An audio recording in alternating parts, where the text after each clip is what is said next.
Hey everybody, Chris from Slidable Racing again, and today's project is my Cobalt swim platform. And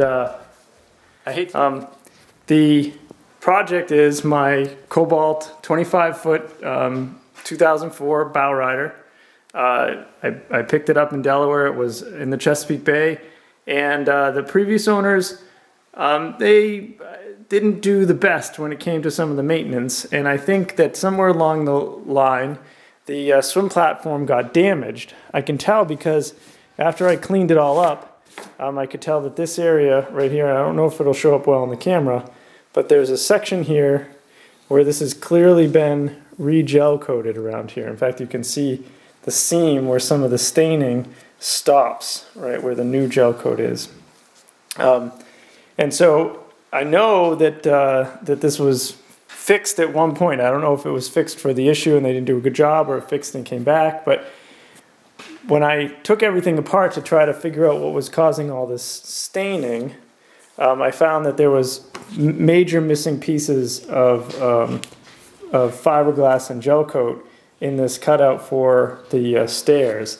And then underneath, it gets even worse, and you can see that the seam has been split here, and it split there, and then it's split again over here, and so water has gotten in underneath, and there's a steel plate inside of the sandwich that I'm sure is used for the structure for where the steps are attached, and also where the stainless rail that goes around the perimeter of this is attached.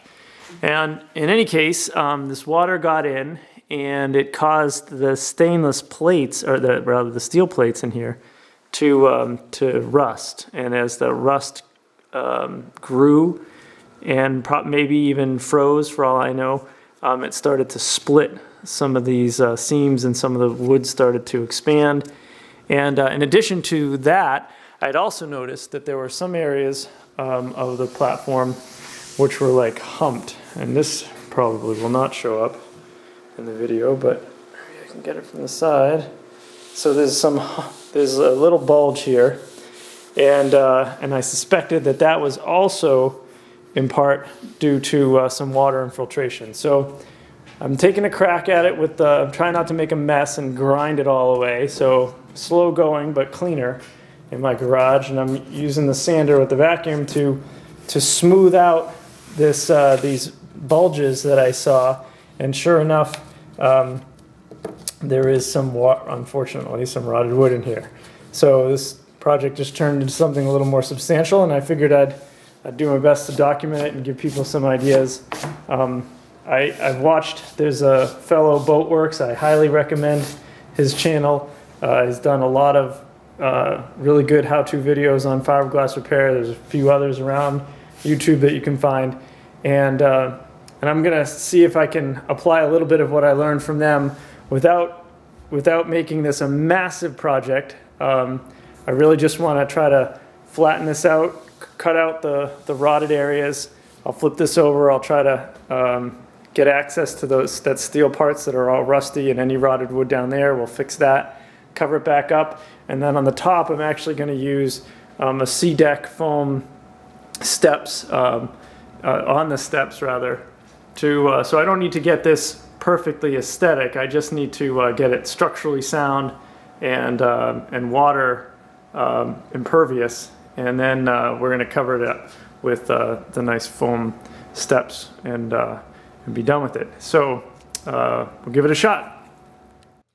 All right, so I quickly abandoned the idea of sanding this down because it was going so slow, and I decided I would start cutting it out with my multi-tool.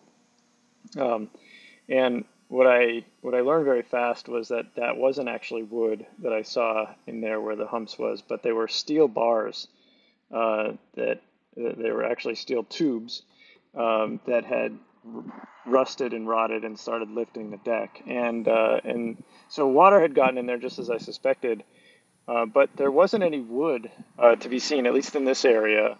Instead, there was this honeycomb material that Cobalt used in between the fiberglass, and that honeycomb unfortunately had gotten filled with water as well. So I decided I really needed to remove a lot more of the top fiberglass plate, and try to evacuate all that water out. At this point, I thought maybe I could still just grind the steel tubes down, but that was foolish, and I abandoned that idea as well pretty fast. So here I am using the multi-tool to try to cut out. I wanted to cut out as little fiberglass as I could because I wanted to make my job for fairing the repair later as easy as possible.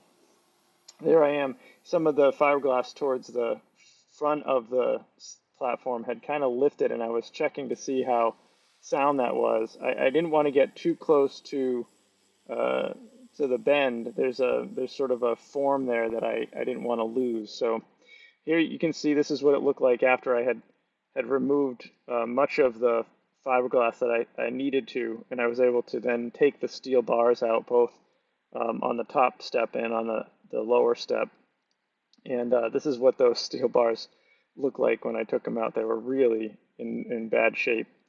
And so then we'll move on to the underside. We're back several weeks later, and I've made some progress that I neglected to film. I'll add some photos in of the intermediate steps, but I discovered that the metal was a lot more rotted and rusted than I realized. So I went ahead and I cut out all of the metal pieces, at least the steel bars, all three of those I cut out from the other side. And when I finished uncovering the laminates that were over the metal plates underneath, those had all completely delaminated. The metal wasn't attached or secured to the platform at all any longer, most likely due to the expanding rust probably pushed it away from the substrate. So, and it was extremely corroded. So I cut away the fiberglass around most of the other pieces of metal to see how they were doing, and a few of them are still well bonded to the substrate. So I'm going to clean those off, and I'm also going to clean off the gel coat around these new pieces so that I can get good adhesion with the new fiberglass that I'm going to lay on top of it. And then I'm going to flip it over and open up and grind away some of the fiberglass and gel coat around where the steel beams were to be able to lay the fiberglass out wider across those new beams. So we'll record some of that and show you how I go about doing this. All right, so I use my grinder with a wire brush, and these are the aluminum pads that the mounting brackets and also the stainless tube, the bumper rail, I guess, that goes around the platform. That's what these all attach to.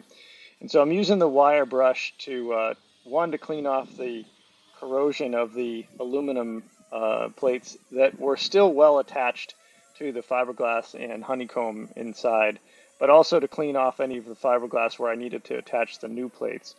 And then I did the same thing around where the steel was going to go. And so here I am, I'm starting to lay some of the epoxy in. This is the wetting layer of the epoxy. And then now I'm adding in the thickening agent to give me the structural adhesion for the epoxy that was going to attach the new steel tube. So we're going to lay some of that in. And I really kind of just poured it in. I laid it on somewhat thick because I knew that a bunch of it would squeeze out into some of those honeycomb areas. And I didn't want a bunch of the epoxy to pour down into the tubes either. So so now I'm setting the new steel tubes in place. Embedded it into the epoxy with the adhesive thickening agent in it, and then now we're going to pour some more in there and really get it bonded well to that honeycomb layer of the platform. And I do this on all three of these.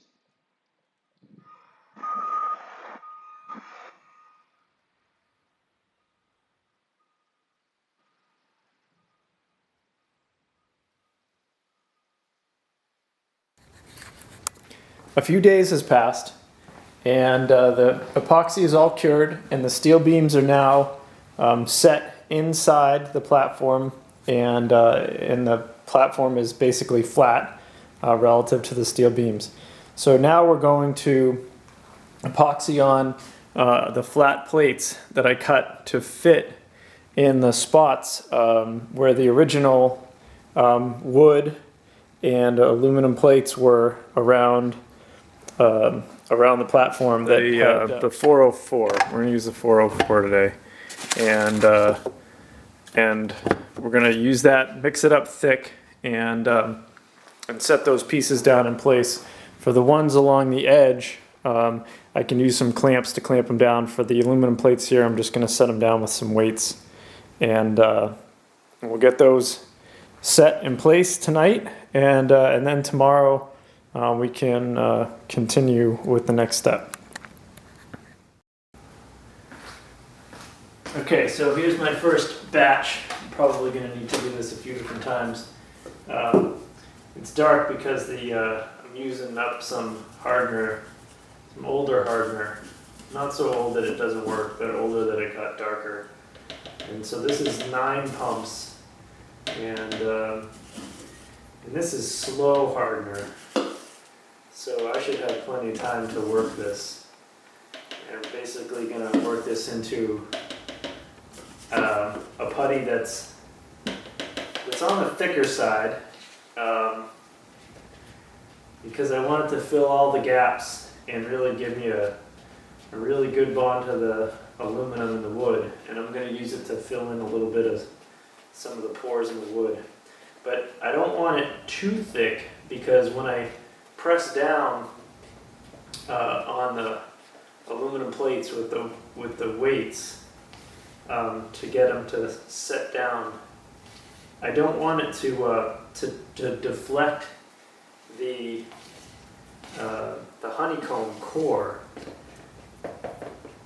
I don't want it to push the honeycomb core past the steel bars on the other side, because what will happen is then that'll make it harder for me to level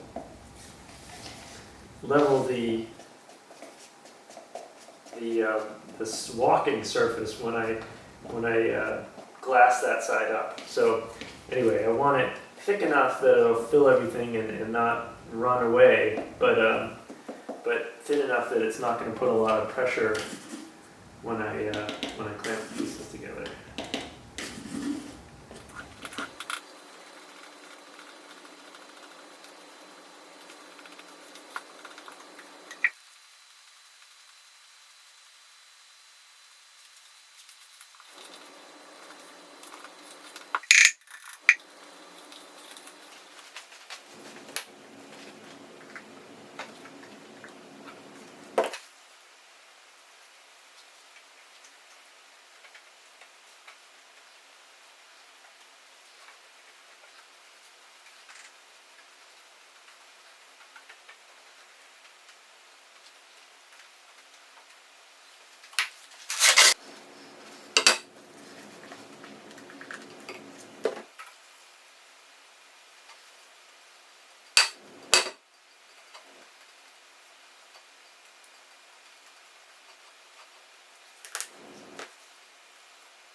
This is the one area where there is wood in the platform, and it's just to receive the screws for the Cobalt ladder attachment design. So I cut a new piece of wood, pressure treated plywood, and I'm try to do a really good job. Previously I had sealed all the edges of the plywood with epoxy, and so just trying to really seal that whole thing with as much as epoxy as well as I could, and then replace the aluminum plates that surrounded it for the epoxy for the plates that I put in yesterday has now all cured, and so I have one plate left, and it's this fellow right here, and I have to do him afterwards because he lays on top of the wood. And while I might have been able to try to do it when everything was still wet, if I was really set up for that, I didn't feel like I could get things clamped down well enough if I did it in that order. So I let things cure with this clamped in place, and now I went back and I just ground this down where this is going to sit, and we're going to use some more epoxy to cement this in place, and I'm going to fill all this area where the honeycomb is and the gaps around the steel beam. We're going to fill all that in to give this a little more structure, since I had to grind away some of the lip that was there before. Now I'm getting ready for the fiberglass layup. All the metal's in place, and I've decided to change direction slightly. In that I wanted to drill and tap all of my holes into the metal before I lay the fiberglass on top. I've decided that this will be easier to get clean taps out of, and I'm going to use helicoils on all the aluminum pieces so there's no more galling or corrosion, as you can see, maybe, not enough light I guess, between the threads of the aluminum and the stainless steel fasteners that are being used. So I'm going to drill and tap these holes. I've marked them all out. I put the swim platform on the boat to get everything lined up, as well as the stainless bumper bar that goes around, and install the helicoils. And then I'm going to cut stainless steel studs, coat them in wax, put them in the holes, and lay the fiberglass around them. Then there'll be holes tapped, I guess, threaded holes through the fiberglass as well, and then I'm going to seal the studs into those holes and use nuts when I assemble this to the boat. That way there's really no chance for water to get in. There's no chance to use the wrong length fastener in the future, which could go through parts of the swim platform and try to delaminate it. There's just a lot smarter, safer way of doing it, I think, if I go that route, and less chance of any future water intrusion. So I won't bother filming the drilling and tapping, but that's the path. We're back and we're ready for the first layup on the bottom. What I've done is I've gone around and I've cut out pieces of fiberglass that will lay on all the different areas that I want to glass over, and then I have another sheet that's going to cover the whole thing. So it'll be one smooth surface, contoured but smooth, across basically the entire bottom. I also, as I mentioned earlier, I've installed the stainless steel studs. I cut these out of some carriage bolts and clean them up, and then I've waxed them with some toilet ring wax. That piece is around here somewhere. There it is. And so basically use that to coat all the threads with wax, which the epoxy shouldn't stick to. So now what's left is I then actually, after I did that, I sanded the whole surface down with some 40 grit sandpaper on my Festool orbital sander, and vacuumed it all up. And all that's left is wipe it down with acetone, and I'll wipe up some of the areas where the wax got on the aluminum. But we're going to keep the wax in the joint, in the threads, as much as possible. Worst case, the epoxy will really lock the studs down. But that's not the end of the world, because my intent is to leave the studs in and seal them in place anyway.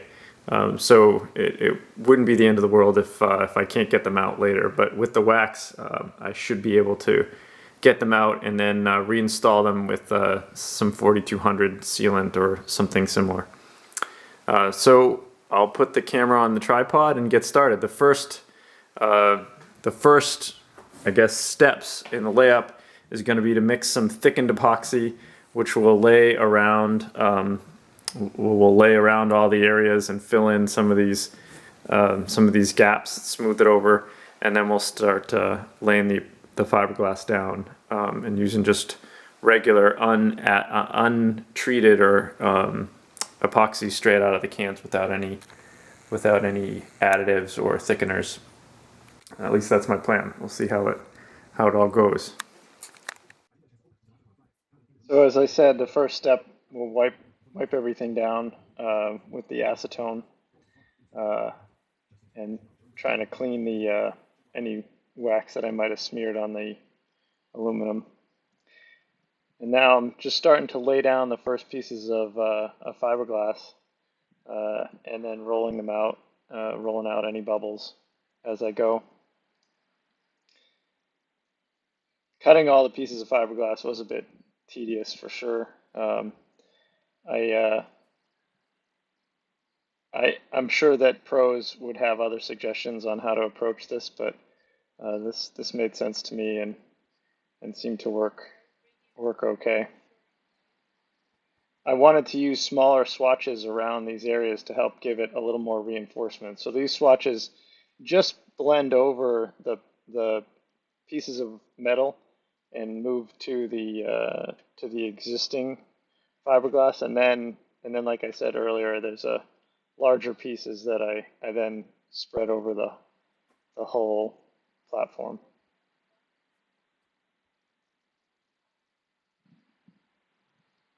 I'm sure there's some healthy debates about whether you'd want to use polyester or epoxy for this kind of work, but I'm more comfortable with using epoxy than the polyester resins, and it seems like there's a lot of history and success using epoxy for this kind of repair, so that was what I was happy to do.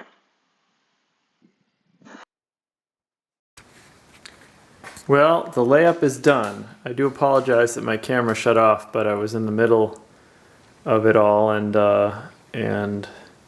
didn't want to get epoxy all over the camera and try to get it started back up again. I did put, as you might have seen, I'm not sure when it shut off, but I put multiple layers down over the tabs where the bumper will attach, where the new metal and the exposed metal was. Over the big tabs, I put one layer beneath the overall cover on each of those, and the same with the steps attachment over here. And then I put the whole cover, the one piece that went over everything, that tied it all together. And I've spent the last half hour at least rolling out and spreading out probably close to 30 pumps each of the 105 and the 205. I think, this being one of my first major epoxy layups with fiberglass, I'm sure that I used more epoxy than I needed and took longer than I needed and still have more air bubbles than I would with some more practice. But overall, it came out okay. You can see it's generally pretty clear, even here where there's 3 layers of the biaxial fiberglass. You can see all the way through, and I'm hoping at this point that my wax coatings on the threads prevents the epoxy from adhering, and I can unscrew those and then sort of grind it all flat and flush. And then when I reinstall those before we put it on the boat, I'm going to seal them in with the 4200. So we'll let this cure tonight. We'll see how it looks tomorrow, and then we'll tackle these guys. And once we get the bottom all kind of sanded up and cleaned off, then we'll flip it over and do the top side underneath and get it ready for paint. So it's 12 hours later, and the epoxy is is mostly cured, and it came out okay.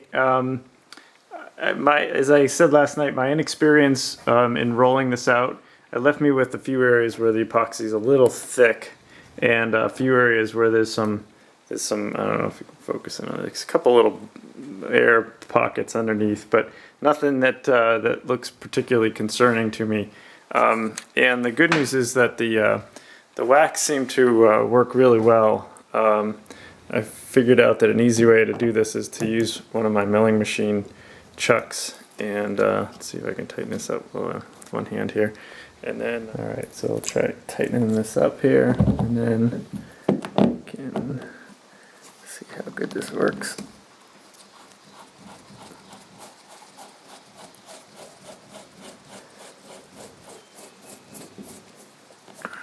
So it comes right out. So now I'll go around and I'll take all the studs out, and then go around and clean all the little nubs up. I gotta clean all these edges off. So I'll do that off camera. I'm just gonna use the 40 grit and maybe the grinder, or my little flat wheel on the little air die grinder. Clean it all up, and then I still have to do those sections. Knock those out and flip it over. Well, we're on the final stretch of the fiberglass layup. Now we're gonna lay up the fiberglass on the top side of the swim platform, and I've cut my fiberglass pieces. I'm gonna put 2 layers, a layer of matte on the base, and that's gonna stay inside. That's really just to tie in the honeycomb pieces that have opened up, so that when I'm pouring stuff through, I can wet that out, and then as I squeeze it through onto the top layer, I'm pushing a little bit less epoxy down into that honeycomb, and that's pretty much staying inside of the fiberglass that I've ground down. In all honesty, I probably didn't feather this back enough. I think this is probably a little steeper than they typically recommend, than the pros would do. But I was running out of room over here, and I think that for what I need to do, considering that this is going to be tied into the steel beam and then covered again with the C-deck, I'm a little bit less worried about. I'm not really all that concerned that this is going to somehow not be strong enough. It's all in compression, and it should do just fine. So the only other thing that I'm going to do a little differently is I've got some of these gaps where the honeycomb broke out as I was cleaning out the old rusty metal, and also down at this end as well. I would like to get a really good bond to the steel and seal that up really well around the steel and the honeycomb all the way down. I want that to be completely embedded, no chance for any water intrusion or rusting in the future. But I don't want to, as I pour it in, I don't want to just try to fill into the tube itself, the pipe itself. So I'm going to take this is a foam sponge from a foam paint roller. I'm going to take this and I'm going to cut this and sort of jam this in here, and some of the ends here, and some of the areas up there, and then this big gap over here, so that when I fill around the steel beams with a little bit of thickened epoxy, that I'm not just pouring it into the steel beam or into a giant hole here, which would get really hot and sort of bake away, I think, and cure too fast. So that's the plan. I'll get to it. I've already sanded this down and vacuumed it up. I'm going to wipe it down with acetone and get started. All right, so same process that you've seen before, mixing up some of the epoxy. I'm using a slightly different thickening agent here, which is not the 404, but one that gives you a little, it's a little lighter weight, a little more for fill than for adhesion. And then this is the pieces of mat that I referenced. One of the things that I've learned is you kind of want to pull those apart instead of trying to cut them with scissors. Gives you a better blended edge. And then just wetting these out. And it was a little bit of learning experience dealing with the mat and the brush, but it was a technique that you kind of get used to, wetting out and rolling it out. And then laying the biaxial on top of that to tie it back to the other existing fiberglass.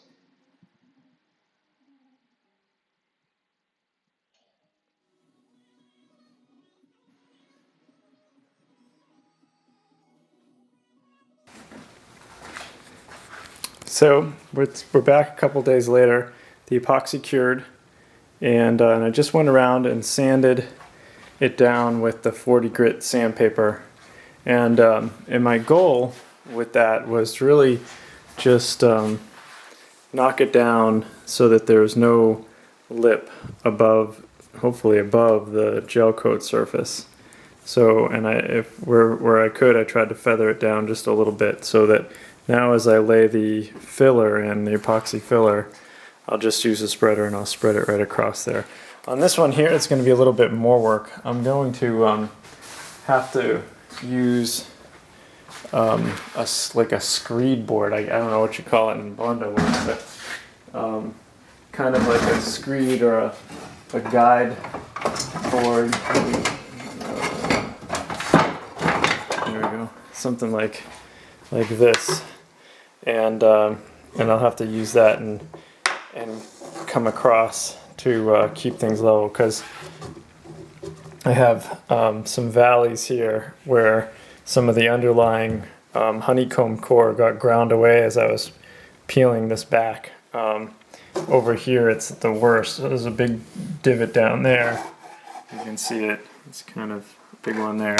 And then not too bad, the rest of it, but I'll use this one to screed that out. So what I'm going to do right now is I'm going to mix up a little batch of the Total Fair, the Total Fair epoxy fairing, and we'll do the top part first, and we'll kind of see how it feels, and then with whatever I have left, I'll do that spot there, and maybe call it a day with that, or maybe I'll mix up enough to at least go around the perimeter. We'll see how that goes. I'll film that and we'll see how it works. I've never used this stuff before. So after doing the sanding, want to make sure that there's no dust there. So quick vacuum, wiping it down with some epoxy, and then trying to mix this. So mixing this Total Fair is interesting. It's not like a lot of epoxies that you mix, but once it's mixed, I like this stuff a lot better than Bondo. It fares real nice. It sands real nice. It's everything. It's sort of better in so many ways than everything that I don't like about Bondo. Although I'm sure there are better Bondo products nowadays than I'm familiar with. But this is just spreading it all around and then fairing it across that top repair.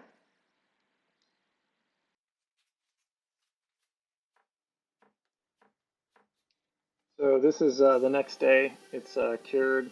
I'm gonna give it the first sanding and sort of checking how I'm doing. And I ended up needing to do a lot of layers of that lower section, but all in all, you know, it was just patience and a little tediousness. Like I said, I liked work. It's now several days later, and all of the fairing is finished, and I'm getting ready to lay the first coat of primer. I've built a dolly for the swim platform to rest on, and we're going to start with the bottom so that I can get familiar with spraying the 545 primer. And you can see on the bottom I didn't spend a whole lot of time trying to make it perfect. Really doesn't matter if it's perfect on the bottom. The original finish was was quite textured gel coat, so really no big deal if this one is similar. And so here we are, we're mixing up the Allcraft 545 primer. It's 1:1 to 25% reducer, and I'm going to be spraying it today with my Harbor Freight spray gun.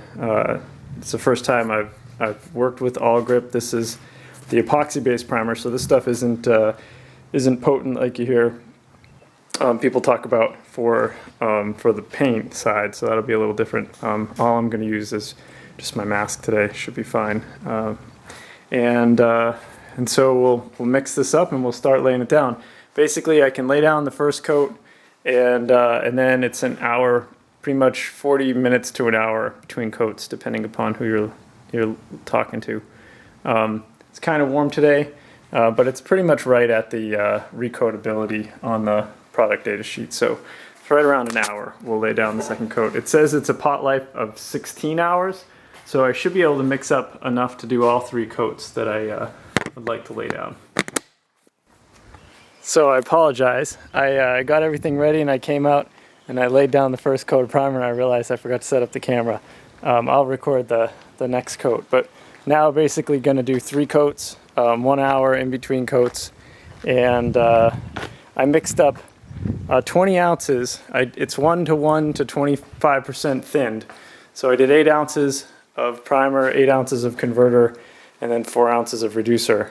And I can't quite tell how much I have left here, but it looks like it's still up to there. So it looks like I should probably be okay, and I still have a little bit left in here as well. So maybe I'll get all 3 coats with that one batch.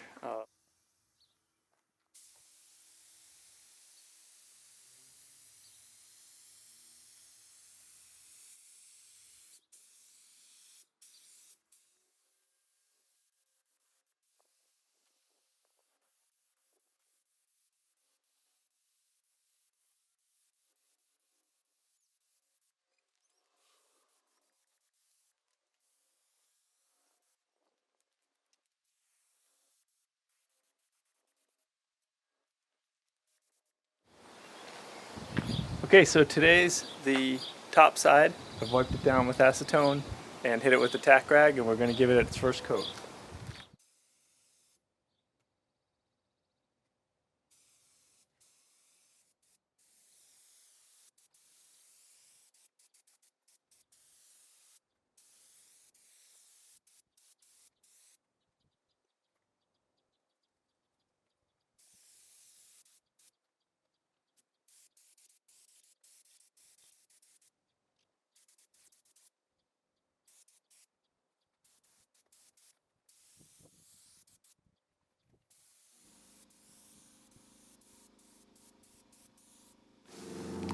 Hey YouTubers, so we're back at it today, and the primer is done. It's been curing for a day or so, a couple days I guess, and now we're going to lay the first coat of paint on the bottom side, and so I've sanded it down with 320 by hand just to remove any gloss, and then wiped it all down with the solvent and then with the tack rag.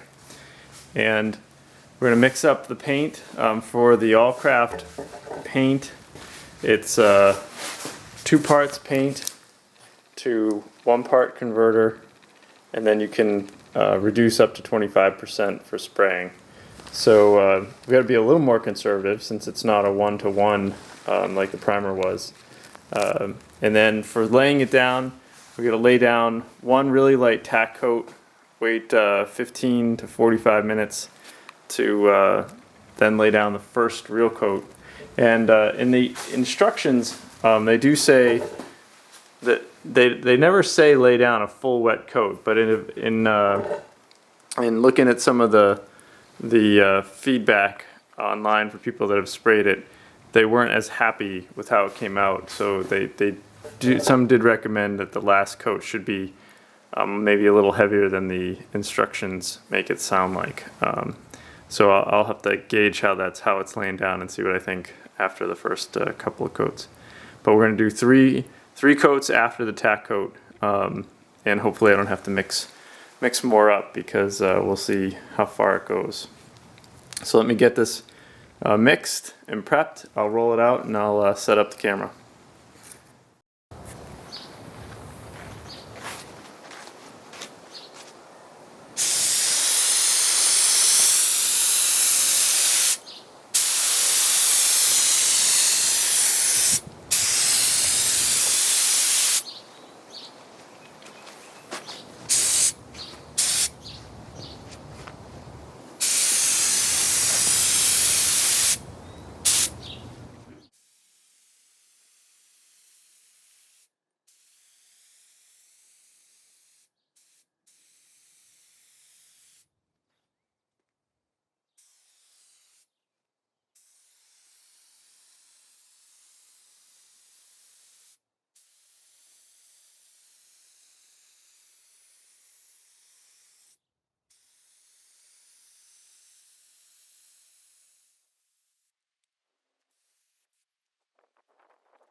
So once again, I forgot to start the camera when I started painting the top, but better late than never. This is the last coat, and we're going to lay down the last coat a little thicker than the others to get a nice full wet coat, despite what Awlgrip's instruction manual says.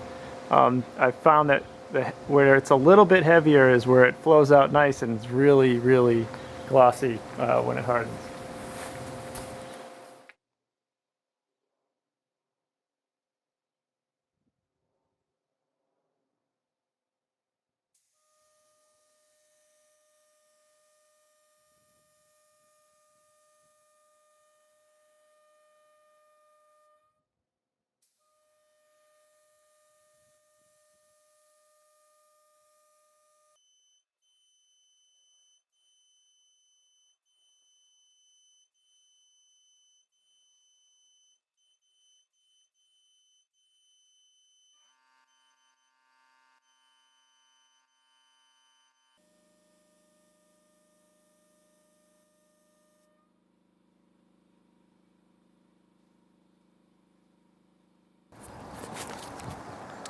Hello again.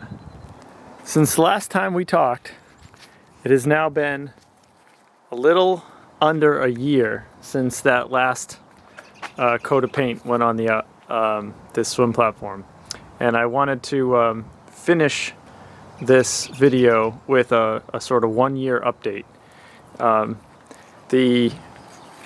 The boat just got uncovered, so it's May now. The boat just got the shrink wrap taken off, and I was able to wipe it down, and that's all I've done is just wipe some of the rain that we've had the last couple days off of it. And you can kind of see the whole thing now with the aqua marine deck pad on there, and the grill mount there. But I am very pleased with how this came out, and the Awlgrip paint. And I wanted to show one little part.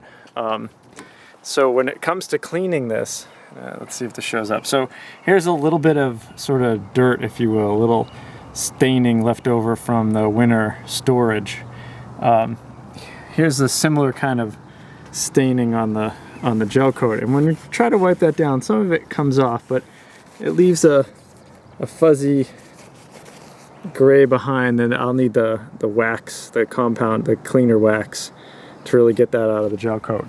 On the Awlgrip paint, it literally just wipes right off, and that's really been nice. This has been super easy to keep clean.